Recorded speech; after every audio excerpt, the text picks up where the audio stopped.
this is going to be a single project, recent project from my lab, which is actually a little strange because, well, it started as a small side project on the back of fairly wacky observation, but then grown a life of its own, and now we even don't really know what to do about it. But I thought that it lent itself very well into the topic of this symposium because it's a purely ion channel modulation story. This talk is about M channels. I'm actually quite surprised that I'm the only one who is talking about M channels here because it's quite a popular K channel. Usually on an ion channel meeting you have several Kv7 or M channel talks. But anyway, so this is what you need to know about this channel in terms of its biophysics. It's a voltage-gated K channel. There are 5 subunits of M channels in mammals, Kv7.1 to Kv7.5. Kv7.1 or KCNQ1 is a mostly cardiac channel, also expressed in the vasculature. KCNQ2, 3, 4, 5 are mainly neuronal, but also expressed in the vasculature. They form tetrameric, classical voltage-gated tetrameric channel. The structure has been recently solved for KCNQ1 by Rob McKinnon lab. There was also another structure from Ben Miner lab recently. But unfortunately, and this would be, you will see how pity it is towards the end of the talk, we don't have that clear idea of structure-functional relationship as with sodium channels, and a lot of it is yet to come and probably would be very important to understand fully what it is going on here in terms of modulation by zinc. In terms of their biophysical property, M channel is like HCN channel looking at itself in the mirror. HCN channels were really neatly introduced yesterday by Matt, but KCNQ channel or Kv7 channels also have a very negative threshold for activation, anything between -80 and -60 millivolt, which makes them partially open at the or near the values of the resting membrane potential in neurons, in muscle cells, and therefore contributing to setting of the resting membrane potential. So this channel is quite slow to activate, and it does not inactivate. So it does not repolarize individual action potentials, but it is very, very good at clumping the resting membrane potential at -60 or so millivolt, close to its activation threshold. And therefore, these channels are instrumental for setting the resting excitability of many neurons that express enough of these M channels. My lab particularly is interested lately in M channels and their role in sensory neurons, but today I won't be talking much about that. So here, what we did, we modeled the effect of 2 M channel modulators, a blocker, XC991, and opener, retigabine, which is an anti-epileptic drug, on the resting membrane potential of a small diameter nociceptive neuron. So here is the value, this is a scale of resting membrane potential. This is half voltage for activation of the channel, and this is its conductance, yeah? So what retigabine does, it shifts the activation voltage by as much as -30 millivolt, yeah? It also increases maximal conductance by about 1.5-fold. So according to our model, retigabine is predicted to hyperpolarize the membrane by about like 10 millivolts or so. XC991 is just simply a blocker. It is predicted by this model to depolarize the membrane potential by 15 millivolts or so. And those are the data which really conform with the model very, very nicely. This is a recording of the resting membrane potential in the current clump mode, and you apply retigabine from a sensory neuron. It hyperpolarizes very sharply by 10-15 millivolt. You apply XC991, it depolarizes to also by 10-15 millivolt. Yeah? And if you record in current clump action potential firing, retigabine shifts the threshold for activation quite significantly, reduces the number of spikes. XC991 produces the opposite effect, make neuron more excitable and firing more frequently. Yeah. So M-channel activity is really a neat dial on neuronal output activity. Yeah, you inhibit the channel, neuron fire more eagerly and more frequently. You activate this channel or potentiate by somehow, neuron will be more reluctant to fire action potential. And this is why a considerable effort, particularly in the industry, is invested right now into the search of M-channel openers. Yeah, retigabine is one of the few purely ion channel targets that is approved for epilepsy. It's anticonvulsant. Yeah, flupirtine is a very close analog of retigabine, almost identical molecule. Is an analgesic drug used in some European countries. Those channels are also very complexly modulated by G-protein coupled receptors, by various neurotransmitters and neuromodulators. Actually, the name M came from the way it was discovered by David Brown group as a fractional current inhibited by muscarinic acetylcholine receptor stimulation. And this is just an example of such an experiment, such as the one conducted by David Brown. Here, in neurons, we sometimes use the inverted protocol, and I showed it here because I use this protocol throughout the story in some experiments, where we hold at some near half voltage of activation, minus 25 or minus 30. You have a steady state activity of M channels, and you go to minus 60, 70, 80. It slowly closes, then you go back, and it slowly reactivate. In neurons, it's a good way of isolating electrophysiological M current because you inactivate A current like that. And you can record it, the current amplitude. Usually we measure the amplitude of this relaxation. G-protein coupled receptor agonists such as bradykinin or M1 receptor agonist oxytrimerine through GQ receptor and PLC inhibit this current very, very sharply, mainly due to depletion of membrane TYP2 by activation of phospholipase C. Now, as I already mentioned, a lot of effort is going on around M-channel openers. And in 2007, Ming Li group has identified this molecule called zinc pyrithione as a component of anti-dandruff shampoo as an M-channel opener. And ever since, it become one of the prototypical M-channel openers that people list alongside retigabine and flupirtine. This compound, zinc pyrithione, activate all KCNQ channels except of KCNQ3. Yeah?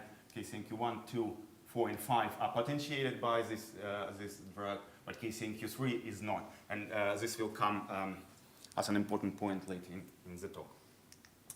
Now, we use this compound for totally different reason in the lab. We used it as zinc ionophore. It is known also as a molecule that shuttles zinc into the plasma membrane. It's a complex zinc complexing agent. Yeah.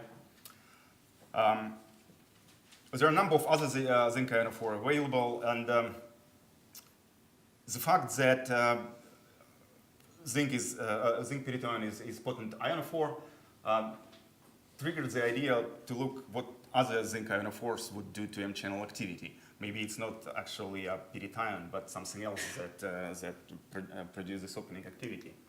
So we just picked from the Sigma catalog anything that is characterized as zinc ionophores. First, we tested them for whether or not they really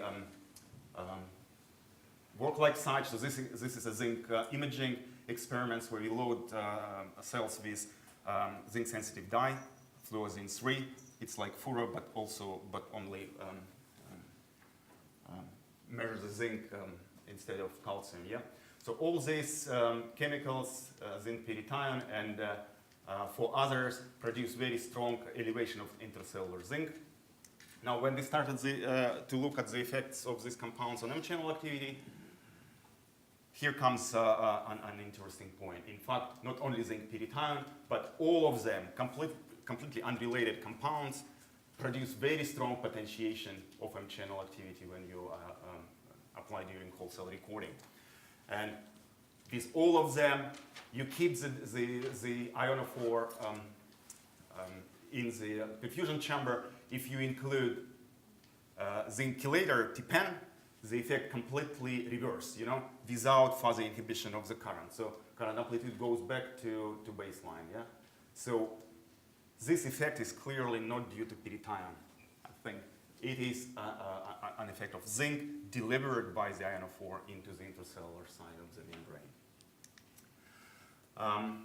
So those experiments all done in KCNQ4 just for technical reasons because it's easier to deal with. But classical M channel in CNS is a heteromeric channel formed by KCNQ2 and 3 heteromers. So we wanted to test this channel, and also we wanted to prove beyond the doubt that it's intracellular zinc but nothing else which produces this effect. So we used a concatenator of KCNQ3. First we tested in the whole cell recording configuration that is sensitive to zinc ionophores, and it does. Again, reversed by T-pen very neatly. Then we performed a number of inside-out intracellular single-channel recordings, in which we found that just zinc without any organic moiety applied as zinc chloride is very potent to activate this channel. So remember, this channel is very sensitive to PIP2. Actually, it's characterized as PIP2-gated channels. Not only voltage-gated, but also PIP2-gated channel. PIP2, hitherto, is a permissive factor that needs for M-channel activity. So it is very recognized fact that in inside-out recordings, these channels run down very quickly, almost to nothing, because PIP2 is being lost in the inside-out configuration. And here, when we start in the cell attach, we record some activity, we excise, it goes down completely to zero.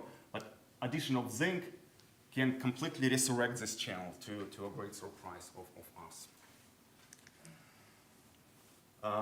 We tested also if native channels in real neurons also respond the similar way, and the answer is yes. So this is recording from sensory neuron in culture, DRG neuron. So here we are applying zinc pyrithion. We see the activation. We apply T-pen in the presence of zinc pyrithion. Activity goes down. Zinc pyrithion also, similarly to hex cells that we used before, produce very strong zinc transient in the DRGs as well. It is harder to do single channel recordings in DRG because they have a lot of other channels. In order to test that intracellular zinc itself also activates the native channels, we just dialyzed the zinc through the whole cell pipette, and we saw potentiation as we would expect. Now, how does it do it? Yeah. So the first thought was that it probably a redox-dependent mechanism because zinc binds to the cysteines and form redox-sensitive switches in many proteins. And M channels, by the way, are also very sensitive to oxidation, similar to some TRP channels from yesterday. Yeah, they have a triple cysteine pocket here in the S2S3 linker that we identified some while ago. If you mutate these cysteines, the channel becomes insensitive to oxidation. But with these cysteines in, application of peroxide or some other oxidizing compounds produce a strong activation of the channel activity, which you can precipitate by reducing agent, DTT, yeah, back to the baseline. So we saw that, of course, it would be binding of zinc to this triple C pocket, and we tested this, and it turned out to be completely not the case. Yeah. So this is those experiments in KCNQ4 again. So we use ascorbate here to modify cysteines. It produced very obvious increase in the channel activity. You apply DTT in the presence of ascorbate, you return it. Now, if you apply T-pen, zinc chelator in the presence of ascorbate, it doesn't do anything. Now, we tested zinc effect in the same settings. Yeah? Zinc pyrithion produces a massive channel activation. You apply DTT in the presence of zinc pyrithion, no effect. Yeah? However, if you chelate zinc with T-pen, the effect is gone back to baseline. Yeah? Moreover, we also mutated the cysteines from that redox-sensitive site, and this completely abolished the sensitivity to ascorbate. Yeah? but this triple C mutant perfectly sensitive to zinc. So it is not that. Yeah? So what could it be? Zinc mostly binds to cysteine and histidines in the proteins. Yeah. So what we did, we mutated each and every intracellular cysteines and histidines, and also produced the histidine-less a channel with histidine-less C-terminus. Yeah, and tested them all for zinc sensitivity. And results came completely frustrating. So this is a wild-type channel response, current potentiation by about 2.2-fold, yeah? And neither of these mutants abolished this sensitivity, yeah? Where got it indeed really strange is that two of these mutants resulted in massive enhancement of the sensitivity to zinc, yeah? Efficacy of zinc pyrithione or others become like hugely potentiated. So now let's look into this. It's really a very amazing experiment, yeah? Because so this is a controlled wild-type channel. You have some background activity. You apply zinc pyrithione. It's greatly potentiated. So these two mutants, histidine H334 and the other one which misses all of the histidines in the C-terminus, they produce almost no current by themselves. So when we started, we just thought that we just got non-functional mutants, yeah? But when you apply zinc pyrithione, it's just like you got nanoamps of the current from completely nothing, yeah? Or here, you see, it's just like completely amazing, yeah? So what's going on? When we scratched our heads, so first thing that came to mind that this H334 in KCNQ4, it's actually the same histidine as that one 328 in KCNQ2, which was identified as first PIP2 binding site in KCNQ channels by Diomedes Lagadidis group some while ago. Yeah. So in their paper from 2003, they mutated this histidine in KCNQ2, and the PIP2 affinity was much reduced. So we thought, so maybe what's going on is that both of those mutants missing that same histidine, yeah? So what we thought that these channels got very reduced PIP2 affinity. That's why the basic tonic current density is very low, but zinc compensates for that somehow. And we started to work on this hypothesis. So we mutated another PIP2 binding site, this time in the S4S5 linker, I think identified by another group, not by us. It's also a PIP2 binding site, reduces PIP2 affinity as well, but at different location, yeah? We got the same basic result. So this is wild-type channel. The mutant has reduced tonic activity, yeah? But zinc is become, in relative terms, more efficacious, yeah?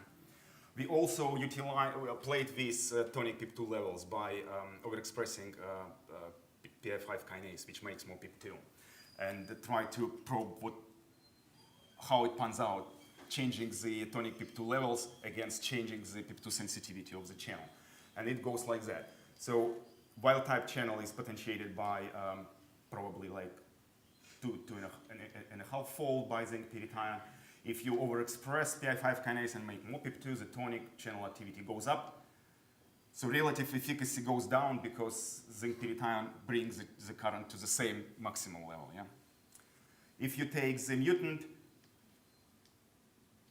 it has reduced PIP2 affinity, so the current density, tonic activity is much lower, but zinc sensitivity is the same, meaning that relative efficacy gets much upregulated. But again, if you overexpress PI5 kinase, the difference becomes less pronounced. Yeah? So it seems that the PIP2 and zinc works within the same kind of range of modulation of channel activity. And loss of one can be compensated by presence of the other. Now, at the beginning, I mentioned that KCNQ3 was the only one channel that was not potentiated by zinc. Now,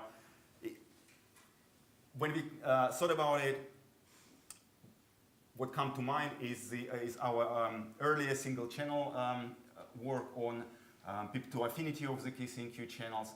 And KCNQ3 stands out of all 5 KCNQ channels by having a very high tonic PIP2 affinity. Yeah? Such that in the cell-attached single channel recordings, tonic open probability at saturating voltages of KCNQ3 is close to unity, while all other KCNQ channels have much lower, like 0.1, 0.2 P-open, tonic P-open at saturating voltages. But KCNQ3 almost fully open, yeah? So we thought, yeah, that's perhaps why zinc pyrithione doesn't work on that one, because P-open is already close to unity, all the PIP2 binding sites are saturated, so zinc has no way to go in terms of P-O. So let's test this, yeah? So what we did, we mutated away all known PIP2 binding sites from the C-terminus of KCNQ3. So this is wild type, don't mind this T, it's a single TORC mutation that makes the channel express better because KCNQ3 also having a very high open probability but expresses poorly. So this mutation makes channels traffic better to the plasma membrane, but it doesn't change PIP2 sensitivity or open probability. It's still P-open max is close to unity, okay? So zinc pyrithione, as in Mingli's paper, produce no effect. The other ionoform produces no effect on the KCNQ3. But when you mutated away PIP2 binding sites, you ended up with channel which produces much, much smaller current, as is expected, because it doesn't, not enough PIP2 to support its activity. But this channel become now hugely sensitive to zinc pyrithione, yeah? So the channel which has high, tonically high PIP2 affinity can be turned into zinc sensitive by dialing down its PIP2 sensitivity. All those experiments thus far were done in the static condition, if you speak. We wanted now to test if we can see this superposition of the effects of PIP2 and zinc in real-time conditions. So in order to test for that, we took an advantage of voltage-sensitive phosphatase, CIVSP. Yeah? CIVSP is an interesting enzyme. It has a voltage sensor of a voltage-gated channel, but it links not to the pore, but to a phosphatase, which dephosphorylates PIP2 into PIP. Yeah. So we co-express KCNQ2 and 3 concatemer in this case, but we've done it for many other channels, for KCNQ4 and KCNQ5, and it's the same result. We co-express it with voltage-sensitive phosphatase, and here the experiment goes like that. We hold at minus 80 millivolt, both phosphatase and the channel are closed. Then we step to minus 20 millivolt. M channel opens up to half maximal, but phosphatase is still inactive because the threshold is more positive than minus 20. Then we step to 120 millivolt. At this point, K channel activity goes further up due to increased driving force, but the phosphatase kicks in, yeah? So this black trace, sorry for the busy slide, but if you look at the black trace, that's a control condition. So step to minus 20 activates the M channel, no phosphatase yet. Step to 120 millivolt, K channel activity goes up, but then it starts to inactivate very rapidly because PIP2 is getting chopped away by the phosphatase. And now then you step back to minus 20, and this is the, from that point to this point is the degree of channel inhibition due to acute PIP2 depletion. And if you keep at minus 20, then PIP2 is fairly rapidly, within seconds, being resensitized, and channel activity goes back, yeah? You add zinc pyrithione, and channel become completely oblivious of the PIP2 situation. It doesn't care whatsoever, yeah? And if you then precipitate zinc with TPN in the presence of pyrithione, then you recover that.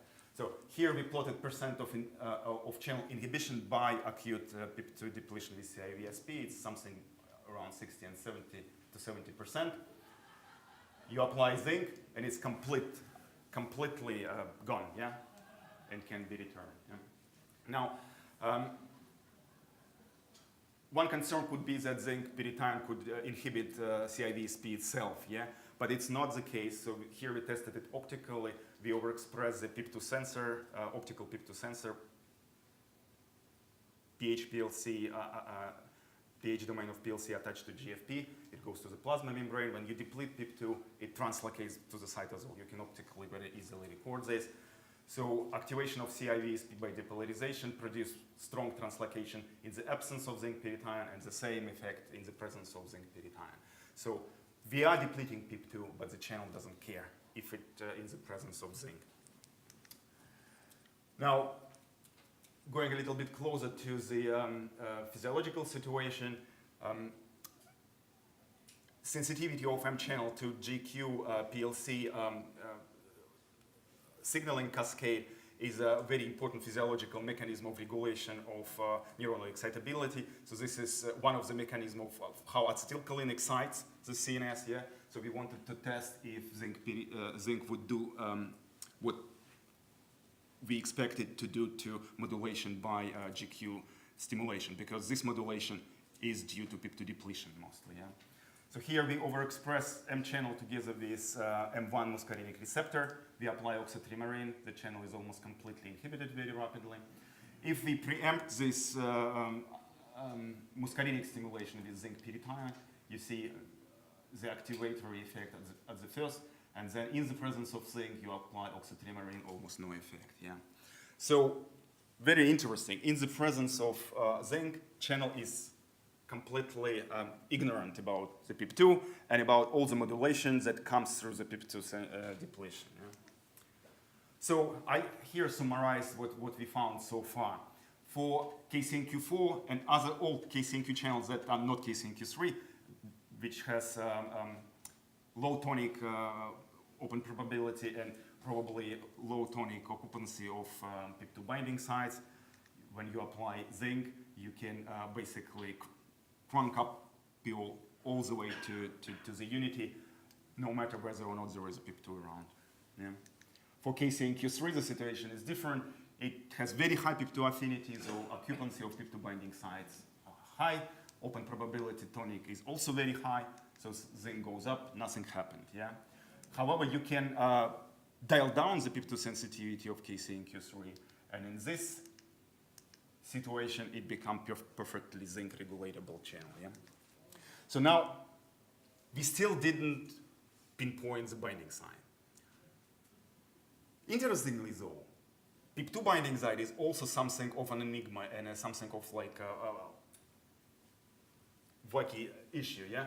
Because you mutate positively charged amino acids in like virtually any cytosolic part of the channel, and you produce reduction of PIP2 affinity. So several groups identify PIP2 binding sites in S2, S3 linker and S4, S5 linker, and there is number of PIP2 binding sites in the C-terminus. So there is this proximal S6 PIP2 binding site. There is a beta helix, which was identified by Mark Shapiro as PIP2 binding site. There is a distal C-terminal PIP2 binding site. So PIP2 binding site is actually distributed along of the lipid interface of the channel. Yeah? So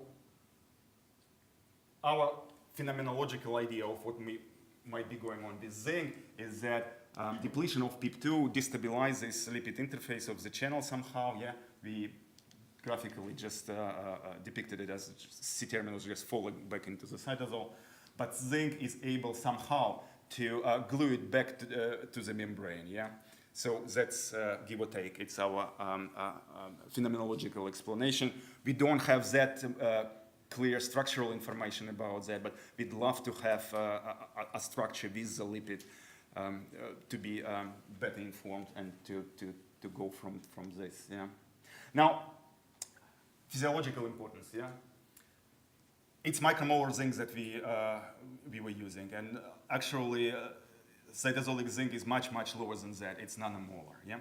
Yet in synaptic vesicles, zinc is very high, up to millimolar actually. And when synaptic vesicle releases in the synapse, all the zinc is going out just as well. Yeah. And synaptic cleft concentration of zinc is very high, and some of this zinc is getting trapped by both postsynaptic and presynaptic terminals through AMPA receptors that are zinc permeable. Yeah? And actually, this is a neat work from Medvedev et al. From last year, who just measured with the same zinc fluozinc 3 dyes that we used, concentration of zinc in CA1 and CA3 region of hippocampus. It responds to high synaptic activity. In this case, it's triggered by hypoxia. Yeah? And they measure quite large rise of intracellular zinc. Yeah? So in fact, we think that in normal tonic situation or in non-excitable cell, this mechanism may not be very relevant, but it could be a very straightforward mechanism of limiting overexcitability when you have massive synaptic release, for instance, in the trauma or epilepsy or in the hypoxic brain. Yeah. But we are still testing that. And I want to thank my Leeds lab and my Chinese lab. I have a small group in Hebei Medical University in China. Hai Xiagao and Aurelien Boilat were the people who did this part of work. That's a Christmas card from our lab from a few years ago. Thank you.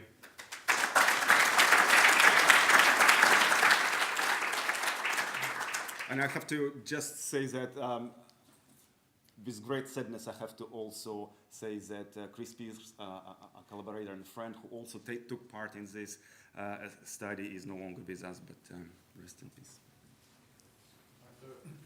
You show the EC effect, so it's still blocking in presence of zinc.